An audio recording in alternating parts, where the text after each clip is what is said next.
حليها ما نوبالي، حليها ما نوبالي.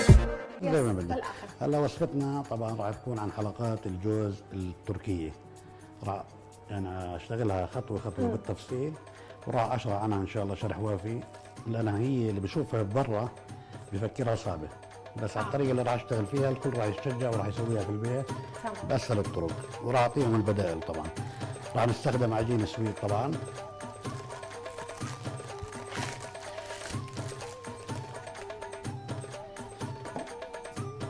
شيف ايش اصل هاي الحلو؟ بتعرف من وين اصلها؟ هاي يعني هي شرق اوسطي بس هي الاصل تركيه، يعني هذا حلو تركي. هذا الحلو يعني عشان يعني نرجع الفضل لاصحابه دائما في الانواع.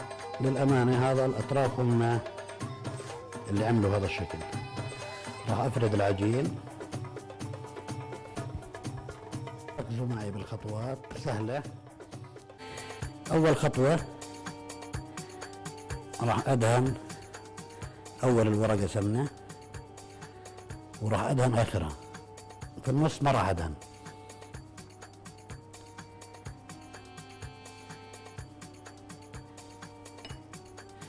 وراح اخذ اول ورقه احطها على السيخ،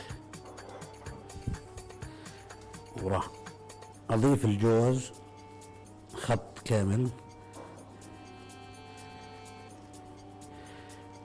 وراح افرد برضه باقي الكميه اللي بدي اياها لاغطي الورقه.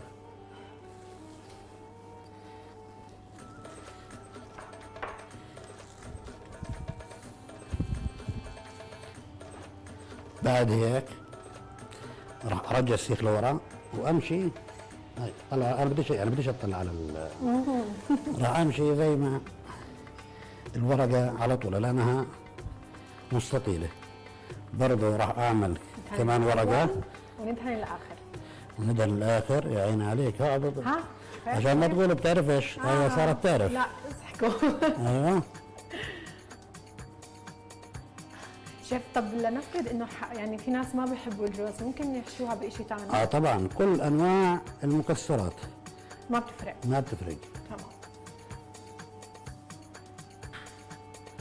انا بحب وانا اشتغل انظف كله يعني. نظيف.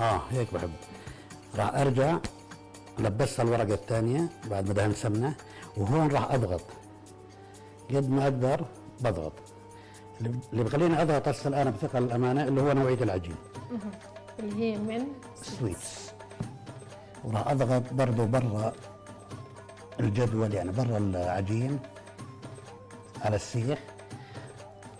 ولما بدي اجي اسحب السيخ شو بسوي؟ بعمل ضغطه واحده وبمسك العجين من اوله وبسحب السيخ. حلو. راح احطها على جنب. هلا اخواني بعد ما لفيناها رولات، يا مشرط ولا ما في مشرط لازم يكون في سكينه ماضي بصراحه عشان ما نخرب الشكل، بس طبعا بفضل يكون في مشرط. وراح ابدا بتقطيعها بشكل. هي بدي ابعد هذول عشان تشوفوا 100%.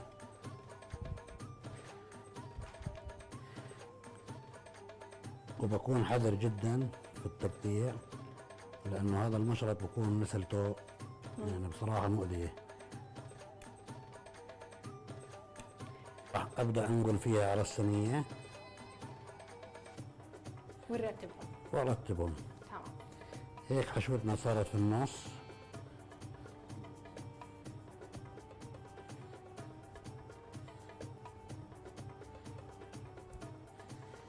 طبعا طريقة خبيزها بس خليني احكي لهم طريقة خبيزها. طريقة خبيزها هاي العجينة على 180 تقريبا 30 دقيقة لما تحمر معنا ويصير لونها زي اللي انا مجهزها قبل الحلقة اللي هو اللون البني. اخواني بعد ما قصيتها هي لازم تكمل بس عشان الوقت، يعني لو عملت كمان رول كان كملنا الصينية. راح ادهنها دهنة خفيفة في السمنة وادخلها على الفرن على درجة حرارة 180 لمدة نص ساعة. بعد هيك بكون محضر لها قطر وسط تقريبا نفس القطر اللي سويناه. ولما اشوف اخذت لون من الاطراف اللي هو اللون البني، خليني اورجيكم اياه على الكاميرا هذا الشكل النهائي تبعها. حمود اذا تسمح، بس تاخذ اللون البني على الاطراف ويتحمر الوجه، بطلعها وبحليها وهي سخنه والقطر سخن. وهيك انا بكون بالنسبه لي خلصت وصفاتي لليوم. بدك تربع الخاتم، هذا الخاتم اللي حنربحه من حلويات حلينا. حلويات حلينا المتواجده بمعدبه، الفرع الاول بالشارع الشرقي والفرع الثاني في الشارع الغربي.